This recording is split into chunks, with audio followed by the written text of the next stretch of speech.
Está cambiando el mundo y ya nada será igual. Habrá que resucitarnos, buscar en lo más profundo. La gente me pregunta, Luis, ¿por qué es importante la educación? Y hay una primera causa que es económica. Imagínense que cuando surgió esta educación que todos conocemos, empezó la revolución industrial. La gente estaba en su casa, la gente estaba en la chacra, la gente estaba en los cultivos, la gente estaba en el campo y de repente tuvo que salir a trabajar a las fábricas. Y ese movimiento que empezó a desarrollar el mundo con una actividad económica diferente, necesitó de preparación, de preparar a la gente. Ahí surge la escuela. Y si ustedes examinan, la escuela sigue exactamente el modelo de la primera revolución industrial. Dividió, segmentó el conocimiento en partes, los juntó en un solo lugar y creó grados de ascenso. Es decir, la escuela fue el sostén para el crecimiento de la economía de lo que conocemos. Con la escuela llegamos a la luna, con la escuela inventamos, de manera que la escuela se convirtió en algo que todos los gobiernos dijeron, epa, ahí hay algo importante, nos tenemos que hacer cargo de la educación, porque la educación es el motor que desarrolla los países. Así, la educación tuvo un eje y un centro muy importante, porque por primera vez en la historia, el humano a través de la educación ascendía en las clases sociales. Antes la educación era solo para reyes, virreyes, emperadores y algunos muy aristocráticos. Sin embargo, desde la revolución industrial, la educación fue la posibilidad para que alguien se desarrolle en la escala económica. Es decir, cumple una función de desarrollo económico. Pero además, esa escuela, esa institución llamada escuela, genera un montón de trabajo. Maestros, profesores, transporte escolar, comida, es decir, uniformes, guardapolvos, tiza, pizarra, cuadernos, la industria de los libros. Es decir, hay un movimiento económico asociado muy grande a la escuela. Pero hay un factor que es fundamental. En la escuela aprendemos a convivir, aprendemos a estar con otros, aprendemos a ser amigos, aprendemos a levantar la mano para hablar, aprendemos a hacer la fila. Aprendemos a esperar nuestro turno, es decir, todos los condimentos que son importantes para que un ser humano viva en la sociedad se aprenden en la escuela.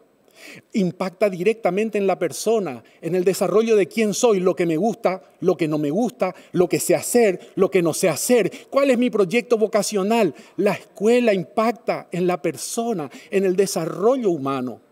Por último, la escuela mantiene los valores culturales, es decir, cómo queremos vivir en esta comunidad, cómo nos comunicamos, cómo hablamos, cómo sentimos, cómo compartimos el ser y el estar en una cultura.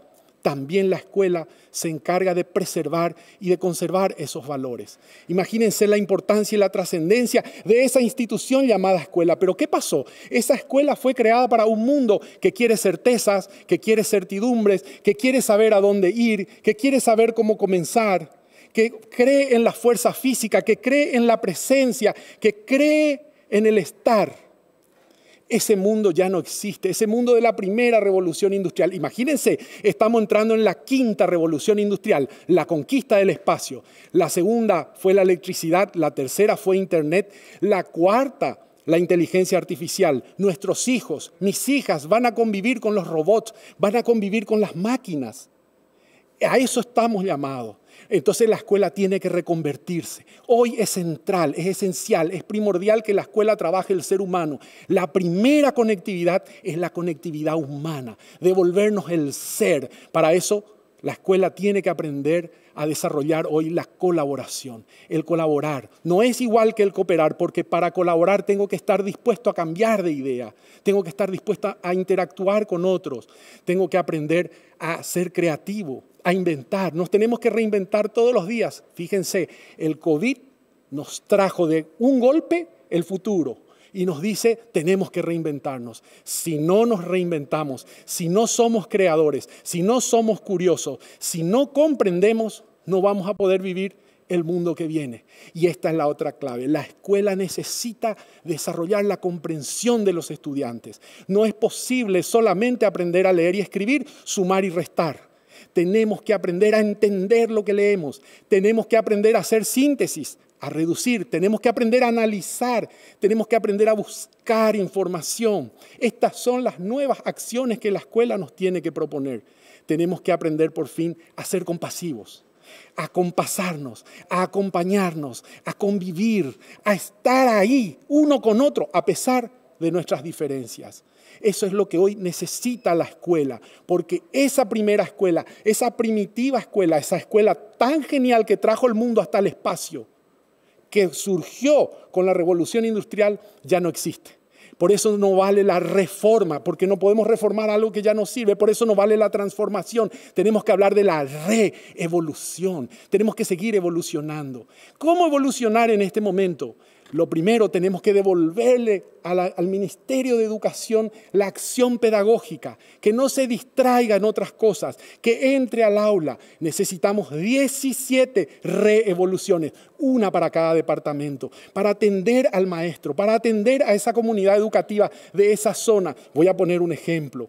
Los paraguayos, en muchos lugares tenemos que usar el español como segunda lengua, porque se vive en guaraní y se entra a la clase en español. No aprendemos, somos ni lingües, ni guaraní, ni español. Tenemos que aprender a entrar en la escuela con la realidad de cada zona. 17 realidades tiene el Paraguay, 17 reevoluciones necesita este país, que contemplen a los chicos de cada lugar. La gestión tiene que cambiar. Tenemos que tener una gestión mucho más cercana, donde cada departamento tenga organizada su actividad, tenga organizada su acción educativa.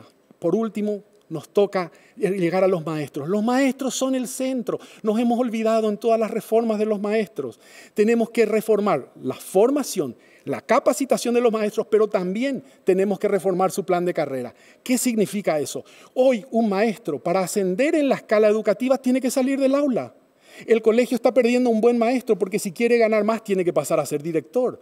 No, el buen maestro se tiene que quedar en el aula y se tiene que quedar en los primeros grados porque ahí está la fuerza, porque ahí está la dinámica. Entonces necesitamos un plan de carrera nuevo para los maestros y también necesitamos renovar el currículum, renovar lo que vamos a aprender, renovar lo que vamos a enseñar, renovando, poniendo el eje central en el ser humano, aprender a estar todos juntos. Los paraguayos somos ingeniosos, creativos, colaborativos. Tenemos casi todo lo que hace falta para esta nueva educación. Desarrollemos la capacidad de pensar y traigamos la vida y la esencia a las escuelas. Reevolucionemos la educación paraguaya. No da